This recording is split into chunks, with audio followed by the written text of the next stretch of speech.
সম্মানিত দিনী ভাই বোন, বলছিলাম মহান আল্লাহ বলেন তাদের ব্যাপারে কঠোর বাণী। রাসূল সাল্লাল্লাহু আলাইহি ওয়াসাল্লাম বলেন, ফাত্তাকু দুনিয়া ওয়াত্তাকুন নিসা, পৃথিবীর মানুষ তোমরা পৃথিবী থেকে বেঁচে থাকো এবং নারী থেকে বেঁচে থাকো। পৃথিবীর মানুষ তোমরা পৃথিবী থেকে বেঁচে থাকো। এই জড়বস্তু মাটি থেকে বেঁচে থাকেন। মাটি হলো পৃথিবীতে সবচেয়ে অত্যাধুনিক যন্ত্র। এই মাটির চেয়ে অত্যাধুনিক আধুনিক যন্ত্র পৃথিবীতে আর কিছু নেই। আল্লাহ বলছেন, ইয়াউমাইজিন তুহাদ্দিসু আখবারাহা, মাটির ওপরে আদম থেকে নিয়ে কিয়ামত পর্যন্ত যা কিছু ঘটেছে, যা কিছু ঘটছে, যা কিছু ঘটবে সব ছবি সহ ধরে রাখছে। বিচার মাঠে top top top top top top করে মাটি কথা বলবে। এ কথা আল্লাহ বলছে। আপনার মোবাইলের মুখ নেই, তবু মোবাইল কথা বলতে পারে। মানুষের তৈরি মোবাইল কথা বলতে পারে, তো আল্লাহর তৈরি মাটি কথা বলতে পারে না? স্বাভাবিক। আল্লাহ বলছেন এই মাটি সব খবর বলে দিবে। রাসূল সাল্লাল্লাহু আলাইহি সাল্লাম বলেন, বিচারের মাঠে যেদিন মানুষ আল্লাহর মুখামুখি হবে, যখন আল্লাহ তাকে জিজ্ঞাসা করবেন, জিজ্ঞাসার সময় আল্লাহর মাঝে ব্যক্তির মাঝে কোনো অন্তরাল থাকবে না, একবারে মুখামুখি, কোনো এরকম অন্তরাল থাকবে না, মুখামুখি কথা হবে। ওই সময় আল্লাহর সাথে কথা বলার সময় এনজুর আয়মান মিনহু, সে তার ডান দিকে লক্ষ্য করবে ব্যক্তি, আপনি আমি। যখন ডান দিকে লক্ষ্য করবে, ফায়ারা মাকাদ্দামা মিন আমালিহি, পুরো জীবনের সব কর্ম দেখতে পাবে। কোথায় ভাবির সাথে মোটরসাইকেলে গেল, কোথায় গায়ে হাত লাগালো, কোথায় কি করলো, সব একবারে ঝকঝক ঝকঝক করে টকটক করে দেখতে পাবে দিনের মতো ডান দিকে। সুম্মাইয়ারা আশআমা মিনহু, তারপর বাম দিকে লক্ষ্য করবে, ফায়ারা মাকাদ্দামা মিন আমালিহি, বাম দিকে দেখতে পাবে তার সব কর্ম। যা দেখলো ডানে তা দেখবে বামে, যা দেখলো ডানে তা দেখবে বামে। সুম্মা ইয়ানজুরু তিলকা ওয়াজহিহি, তারপর সামনের দিকে লক্ষ্য করবে, তখন দেখতে পাবে জাহান্নাম। আল্লাহ রাসূল শেষ বাক্যে বললেন, পৃথিবীর মানুষ ফাত্তাকুন নারা ওয়ালাউ বিশিক্কি তামারাতিন, খেজুরের বীজের উপরে একটা খুব চিকন পর্দা আছে সাদা, মূল অংশের নিচে বীজের উপরে একটা সাদা পর্দা আছে। এটি কি বুঝাতে পারলাম কথাটা? আল্লাহ রাসূল বলছেন, এই পরিমাণ হলেও দান করে তোমরা জাহান্নাম থেকে বাঁচো। আমার আগে যেই ছেলেটা কথা বলছিল, আমি যখন ঢুকি তখন ও বলছিল, কম হোক আর বেশি হোক আপনারা দান করে জাহান্নাম থেকে বাঁচেন। রাসূল সাল্লাল্লাহু আলাইহি ওয়াসাল্লাম বললেন, এবার তো ডান দিকে আমল দেখতে পেলাম, বাম দিকে সব আমল দেখতে পেলে, সামনে দেখছো জাহান্নাম, এখন বাঁচার পথ। সব কর্ম আল্লাহ ধরে রেখেছে, বাস্তব দেখাবেন টিভির পর্দার মতো, এবং মাটি কথা বলবে। আল্লাহ বলছেন, আলিয়াউমা নাখতিমু আলা আফওয়াহিহিম ওয়া তুকাল্লিমু আইদিহিম ওয়া ইয়াশহাদু আরজুলুহুম আও তাশহাদু আরজুলুহুম, আমি বিচারের মাঠে মানুষের মুখ সিলাই করে দেব। মুখে কোনো কথা নেই, কথা বলবে হাতে, আর পায়ে সাক্ষী দিয়ে বলবে, ঠিক বলেছ হাত, তুমি যা বলেছ। অবাক হয়ে গেল না? শুধু আপনার আত্মা কষ্ট পাবে। এটার বাস্তব কেমন? একটা ঝগড়াতে আপনি ভুল করে দিয়েছেন, যে এখন সেই কথা নিয়ে বিচার হচ্ছে। এবার বিচারে বসে খালি যেই সে বলছে, ওর মুখ ভেঙে দেয়, কথা বলার ঢং পায় না, ওকে মার দুটো, যার যেটা মনে লাগছে সে সেটা বলছে। এখন আপনিও খুব অপমান। বলেন তো, আপনার কষ্ট পাচ্ছে কে? আত্মা। আপনি এখন বলছেন যে আসলে কথাটা ভুলই হয়েছে, কি করি যে মুখ ফসকা বের হয়ে গেছে, একটা কিছু আপনি বলছেন, তো আপনিও তো এখন বলছেন, কিন্তু কষ্ট পাচ্ছে কে? আত্মা। মানুষ মরে যাবে, তাকে কবরে উঠিয়ে বসানো হবে, লাশকে উঠিয়ে বসানো হবে না। ও বুঝলো যে আমাকে উঠিয়ে বসালো, তার আত্মা বুঝবে। লাশ তো গেছেই, লাশ তো মরে গলে নষ্ট হয়ে গেছে। কবর বলতে বাড়ির পিছন দিকে যে 3 হাত 2 হাত 2.5 হাত গর্ত করে বাড়ি কবর করা আছে, এর নাম কবর নয়। এইটাই যদি কবর হয় তাহলে যাকে বাঘে খেলো তার কবর কোথায়? কবরস্থানে যে কবর দেওয়া হয়েছে সেটাই মূলত কবর নয়। সেটাই যদি কবর হয় তাহলে আগুনে জ্বলে ছাই হয়ে গেল, যে তার কবর কোথায়? বলা হচ্ছে কবরের শাস্তি, আমরা দিনরাত বলছি কবরের শাস্তি। এটাই যদি কবর হয় তাহলে যে পানিতে ভেসে হারিয়ে গেল তার কবর কোথায়? শুনুন, কবর বলতে মরার পর থেকে নিয়ে বিচারের দিন পর্যন্ত লম্বা সময়ের নাম হলো কবর। আলামে বারজাখ, বিচারের দিন পর্যন্ত তাকে শাস্তি দেওয়া হবে। ও বুঝবে আমাকে শাস্তি দেওয়া হচ্ছে, তার আত্মা বুঝবে। শুনুন এই ছেলেরা, এই দেখো তো যেখানে মহিলারা আছে এখানে কথা বলছে নাকি, একটু শরম হওয়া দরকার, একটু লজ্জাবোধ। ওই যে এভাবে এসেছে, কঠোরতা তো আপনাকে করতে হবে, ওকে তো সতর্ক বাড়িতে করতে হতো। কি দিয়ে বুঝায়? মহিলা মানুষ, একটু শরমও হয় না, একটু হায়াও হয় না, একটু লজ্জাও হয় না, এখানে এসে গল্প করছে, এখানে এসে হ্যাঁ হ্যাঁ করছে। তো সেই শিক্ষা তো আর এখন পারা যাবে না, আপনাকে বাড়ি থেকে পড়িয়ে নিয়ে আসতে হবে। সেই জিম্মেদারি তো আপনার, আপনি পিতা। যে মহিলা ওখানে গল্প করছে, ও যে বেশরমা মহিলা কথা বলছে, আমি কি করতে পারি? আপনি করেন, ওকে বাড়িতে গিয়ে পিটিয়ে দিয়েন। পিটিয়ে দেওয়ার তো পথ বুখারী মুসলিমের হাদিস, সেদিনও তো বলে গেলাম, একবারে উচিত মতন পিটিয়ে দিবেন। সেদিন তো দেখালাম আপনাকে বুখারী মুসলিমের হাদিস, কেন বলে যাচ্ছেন? ওই যে আয়েশা রাদিয়াল্লাহু তাআলা আনহা বলেন, আমরা এক সফর থেকে আসছিলাম, হঠাৎ করে আমার গলার হার, হ্যাঁ ছেলে, ওই ছেলেটা ভিতরে কি নিয়ে ঘুরছে? শরম হয় না আপনাদের? চোখে পড়ে না? আমি তাফসির মাহফিল করতে এসেছি, বাদাম খাবেন আর গল্প করবেন আর জিনিস কিনবে, এ কোন কথা? এই কয়েক মিনিট বাদাম খেতে হবে? এই নোংরামি হিসাব কেন? এত খারাপ হিসাব কেন? আমি তো আপনার কাছে ভোট চাইতে আসিনি, আমি কোনোদিন নিঃসহ্য লেখার কাহিনী বলি না, আজও বলতে আসিনি। 20 বছর 30 বছর আগে যা দেখেছেন আজকেও তাই। আমি কথা বললে আপনার অনেক কথা মুখস্থ আছে, মনে হয় যে হ্যাঁ এর কথা তো শুনেছি। আমি তো কোনো নতুন কথা বলতে পারি না। কোন সাহসে ওই ছেলে ঘুরে আর আপনি তার বাদাম কিনেন আর বসে খান? এই কোন হিসাব? আমি আল্লাহ রসুলের কথা বলছি আর আপনি খাচ্ছেন মানে? বাড়িতে গিয়ে ওকে পিটিয়ে দিয়েন যে হ্যাঁ হ্যাঁ করছে, তাকে পিটিয়ে না দিলে মুনাফেক আপনি, আপনি কথা মানেন না। আরে পিটিয়ে দিতে হবে, বুখারী মুসলিমের হাদিস। আমি কি করতে পারি? ওকে পিটাতে হবে এরকম বেটিকে, ওটা বুখারী মুসলিমের হাদিস। এর চেয়ে সামান্য ব্যাপারে বাপ পিটিয়ে দিলেন। এই যে আয়েশা রাদিয়াল্লাহু তাআলা বলেন, আমার গলার হার হারিয়ে গেল, খুঁজে পায় না, সালাতের টাইম হয়ে গেল, পানি নেই, অজুও করতে পারি না, যেতেও পারি না। জনগণ আমার আব্বার কাছে গেল, আমার আব্বাকে গিয়ে বলল, ঘটনা কি হয়েছে জানেন? কি হয়েছে?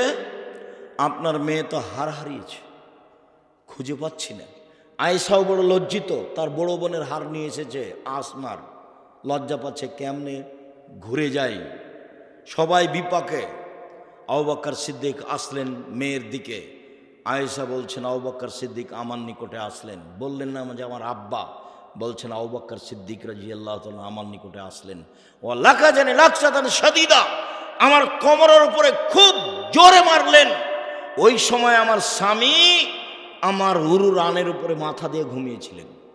যদি আমার স্বামী আমার উরু রানের উপরে মাথা দিয়ে না ঘুমাতেন তাহলে আমি মায়ের কারণে দূরে সরে যেতাম, এত জোরে মেরেছেন। আর আমাদের দেশের অবস্থা প্রথমে নকল করি, তারপর হাদিস বলছি। আমাদের দেশের শ্বশুর যদি দেখে মেয়ের ওখানে গিয়ে যে মেয়ের উরু রানের উপরে মাথা দিয়ে জামাই ঘুমাচ্ছে, তাহলে ওই দিকে যাওয়া তো দূরের কথা, পাল্টা এভাবে ঘুরবে। আমাদের দেশের পরিবেশ এটা গ্রহণ করতে পারে না, যে কেমনে এখানে যায়। আমাদের দেশে স্বাভাবিক পরিবেশ এটা গ্রহণ করতে পারে না। আজও আরব দেশে এটা তাদের কোনো ব্যাপার নয়, বিবাহ কোনো ব্যাপার নয়, তালাক কোনো ব্যাপার নয়, মানুষের জন্ম কোনো ব্যাপার নয়, মানুষের মরণ কোনো ব্যাপার নয়। আলবানি মরে গেছে, মাটি দিয়েছে, কেউ জানে না। মরা আর দুনিয়াতে আসা আর বিবাহের তালাকটা ভাববার জিনিস নয়। পছন্দ হয়েছে, বিবাহ করেছে, সংসার মিলখানি, তালাক দিয়ে দিয়েছে। তো তাদের এই পরিবেশ। এবার আপনাকে বুঝাই কেন তাকে পিটাতে বললাম। প্রমাণ কি? আমার মেয়ে 4টা ছেলে নিয়ে সাথে এসেছে, চিল্লাচ্ছে, সেজন্য আমাকে পিটাতে আদেশ করছেন। আমি কি করতে পারি? আল্লাহ রাসূল পিটাতে বলছেন, আমি কি করতে পারি? রাসূল সাল্লাল্লাহু আলাইহি সাল্লামের সামনে পৃথিবীর সবচেয়ে বড় মানুষে মারলেন, আবু বকর সিদ্দিক মারলেন। মনে রাখবেন, আদম থেকে নিয়ে কিয়ামত পর্যন্ত যত মানুষ এসেছে, যত মানুষ আছে, যত মানুষ আসবে, নবী রাসূল ব্যতীত সবচেয়ে দামি মানুষ আবু বকর সিদ্দিক রাদিয়াল্লাহু তাআলা আনহু। সবচেয়ে বড় মহিলাকে মারলেন। মা হাওয়া থেকে নিয়ে কিয়ামত পর্যন্ত যত মহিলা এসেছে, যত মহিলা আছে, যত মহিলা আসবে, সবার চেয়ে দামি মহিলা আয়েশা রাদিয়াল্লাহু তাআলা আনহা, তিনি তাকে মেরে দিলেন। পৃথিবীর সবচেয়ে বড় মানুষের সামনে মারলেন। পৃথিবীর ইতিহাসে আদম থেকে নিয়ে কিয়ামত পর্যন্ত নবী রাসূল নির্বিশেষে জনগণ সবার চেয়ে দামি মানুষ হলেন মুহাম্মদ সাল্লাল্লাহু আলাইহি সাল্লাম। সবচেয়ে বড় মানুষে মারলেন, মানে আবু বকর সিদ্দিক মারলেন। সবচেয়ে বড় মহিলাকে মারলেন, মানে আয়েশাকে মারলেন। সবচেয়ে বড় মানুষের সামনে মারলেন, মানে মুহাম্মদ সাল্লাল্লাহু আলাইহি সাল্লামের সামনে মারলেন। হাত দিয়ে মারলেন। পূর্ণ যুবতী মেয়েকে মারলেন, বিবাহদারী মেয়েকে মারলেন। বিবাহদারী কথা বুঝেন কি আপনারা? বিবাহদারী মেয়েকে মারলেন, জামাইয়ের সামনে মারলেন, দিন দুপুরে মারলেন, 1400 মানুষের সামনে মারলেন, খোলা মাঠে মারলেন। পৃথিবীর ইতিহাসে সবচেয়ে বড় মানুষে মারলেন, সবচেয়ে বড় মহিলাকে মারলেন, সবচেয়ে বড় মানুষের সামনে মারলেন, হাত দিয়ে মারলেন।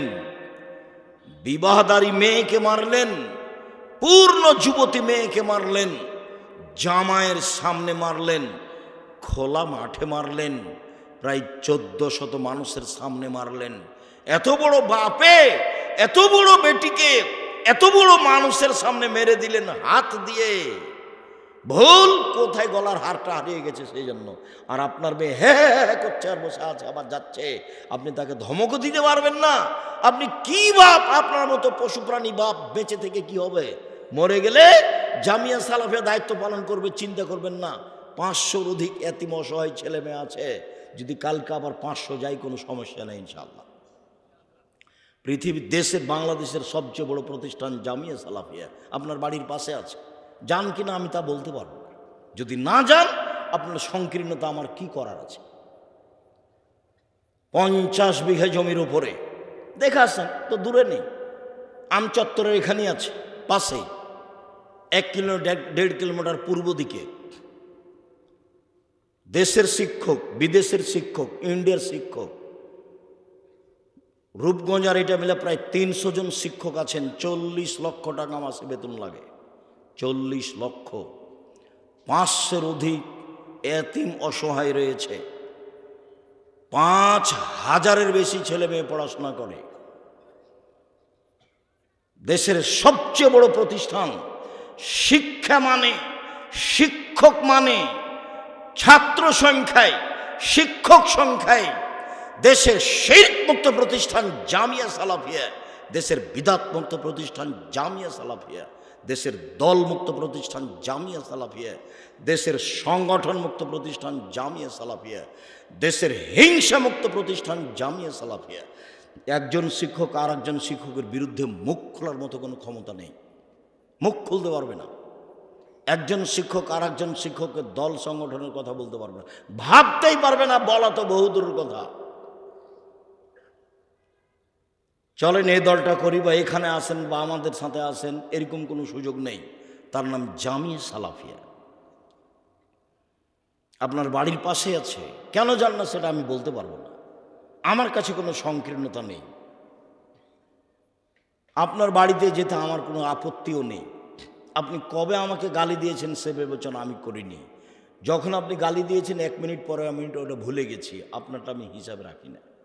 আমার জীবনে কোনোদিন কোনো দল মাঝহাবের নিন্দা করিনি। আমি কোনোদিন আমার জীবনে মানুষের পিছিয়ে পড়ি না, যা পারে করে নে। আমার জীবনে বড় দুটো ত্যাগ, একটা হলো প্রতিশোধ নিব না, আর একটা হলো কারো বদনাম করব না, যা হবে হবে। ধুয়ে রেখে দিলে আমি কিছু বলবো না, লুটে খেয়ে নিল কিছু বলবো না। ও পাতাই পড়ি না, হিসেবই রাখি না, তো পাতা পড়বো কেন? ধত্তবে রাখি না, তো পাতা পড়ার কি প্রয়োজন আমার? আপনি হাতিতে চড়েন না, ঘোড়ায় চড়ে চলেন না, সাইকেলে চলেন, এটা তো আমি দেখতে চাই না। তা আপনার বদনাম করবো কেন? হ্যাঁ, ও তো হাতিতে চড়ে চলে, আমার সাইকেল দিয়ে কি হবে, এটা তো আমি ভাবি না। তা আমার বদনামের কি আছে? আপনি ধুয়ে ছেড়ে দিলে আপনার নামটা আমি নিব না, এটা আমার ত্যাগ। যে কোনো মূল্যে এই কথার উপর আমি টিকে থাকার চেষ্টা করবো ইনশাআল্লাহ। পুরো ডিসেম্বর ফর্ম বিতরণ হয়, জানুয়ারির 1 তারিখ 1 জানুয়ারি পরীক্ষার মাধ্যমে ভর্তি হয়। কাজেই কোথা থেকে কথা আসলো, যদি মারা যান, আমি আপনাকে এইটা বদ্ধ করে নিয়ে মরে যান, পরিস্থিতিটা আপনাকে বলছি, এটা আমি চাইনি যে আমি বলছি যে আপনি বাপ কি করছেন থেকে। এই যে দেখেন, মেয়েকে মেরে দিল, যদি আমি বুঝাতে না পারি আমি অক্ষম। হাদিস বুখারী মুসলিম, পিটিয়ে দিল মেয়েকে। পৃথিবীর সবচেয়ে দামি মহিলা, পৃথিবীর ইতিহাসে এত দামি মহিলাকে জন্ম নেই না, আপনার তো ন্যায় করে বেড়াই, আবার কি তার কয়েক কোটি আপনার মেয়েকে যদি জমা করা হয়, একটা আয়েশা হবে? তো এত বড় মেয়েকে মারলেন, এখন আপনাকে বললাম যে হ্যাঁ করছে, আপনাকে পিটিয়ে ঠিক করতে হবে, আপনি এখন কষ্ট পাচ্ছেন, কেমন হয়ে গেল কথা? আমার 4 ছেলের মা, 10 ছেলের মা হলো, আপনি পিটাবেন? বাপের কাছে মেয়ে কোনোদিন বড় হয়নি, এটাই প্রমাণ। হাদিস বুখারী মুসলিম। জামাইয়ের সামনে, মানে পৃথিবীর বিরল ইতিহাস, পৃথিবীর বিরল ইতিহাস, মেয়ে কোনোদিন বাপের কাছে বড় হয় না। মেয়ের বয়স বেশি হয়ে বুড়ি হয়ে গেছে, এরপরও তার বাপ বেঁচে আছে, তাকে পিটিয়ে দিবে। তার প্রমাণ এটাই হাদিস।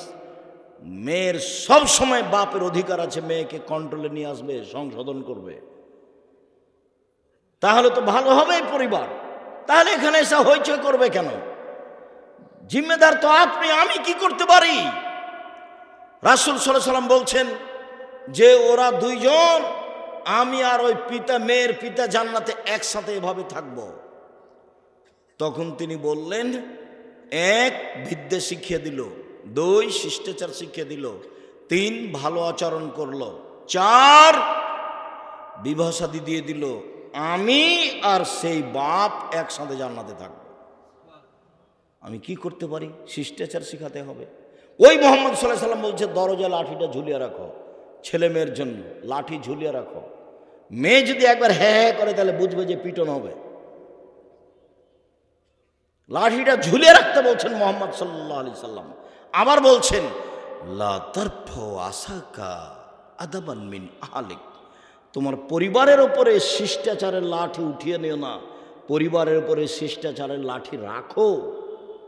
ওকে শিষ্টাচার শিখাতে হবে, নিয়ম কানুন তাকে শিখাতে হবে, নখ তাকে কাটতে হবে, টিপ কপালে দেওয়া যাবে না, পরচুলা দিয়ে খোপা বড় করা যাবে না, দাঁত ছিলে চিকন করা যাবে না, ভুরু তুলে চিকন করা যাবে না, ল্যাংটাকে পোশাক পরে স্কুল কলেজে যাওয়া হবে না। আর এইভাবে বড় মোবাইল দেখে, ল্যাংটা মেয়ে দেখে সবকিছু হারানো যাবে না। ভূমিকম্প তো হবেই, স্বাভাবিক। 3টা পাপের কারণে ভূমিকম্প হয়, 3টা পাপের কারণে ভূমিকম্প হয়।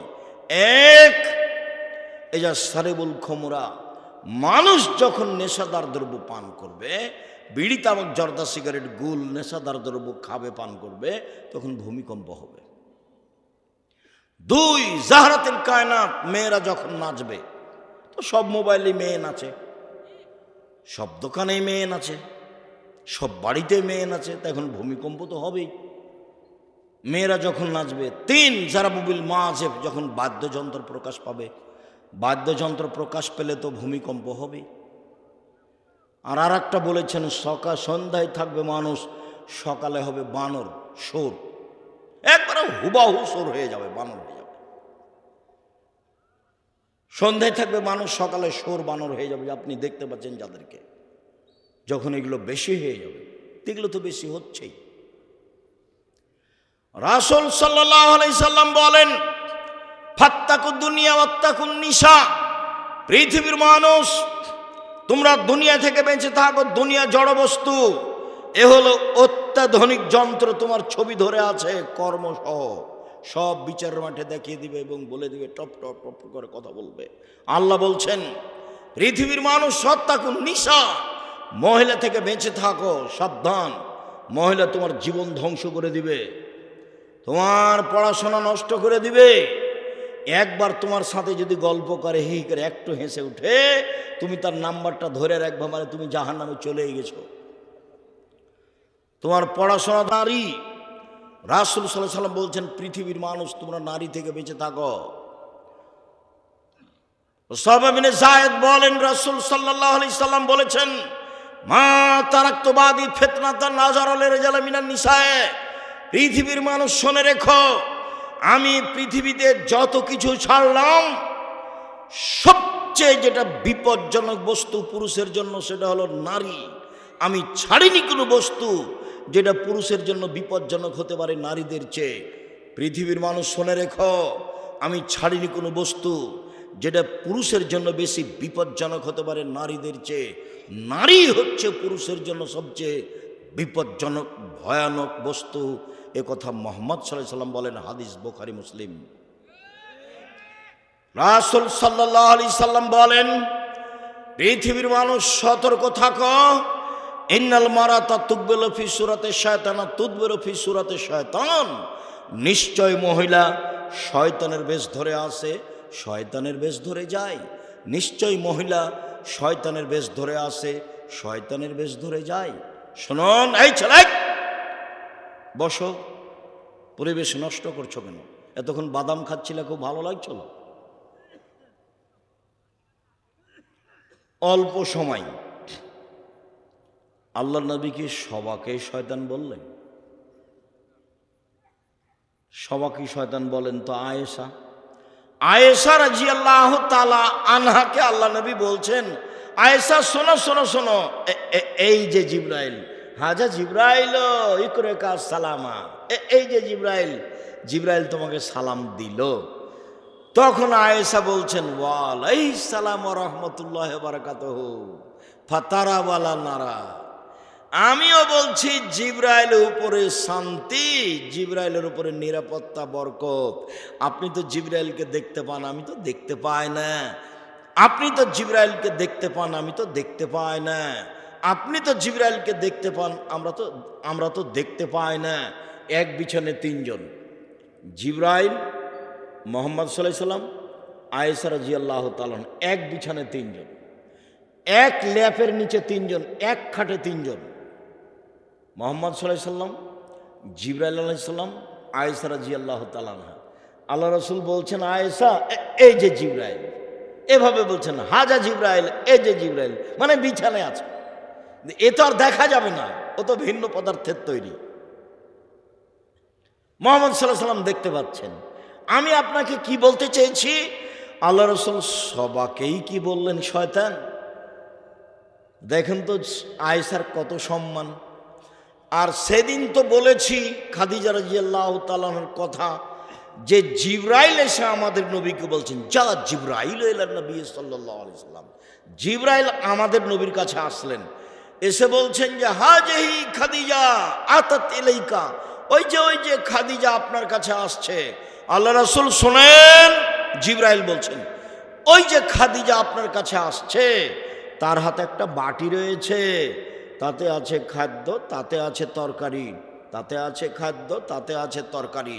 শুনুন, ফায়জা আতাতকা, যখন চলে আসবে খাদিজা আপনার কাছে, তখন বলবেন, ফাকরা আলাইহা সালাম মিন রাব্বিহা, খাদিজা আল্লাহ তোমাকে সালাম দিয়েছে, এটা বলে দিবেন।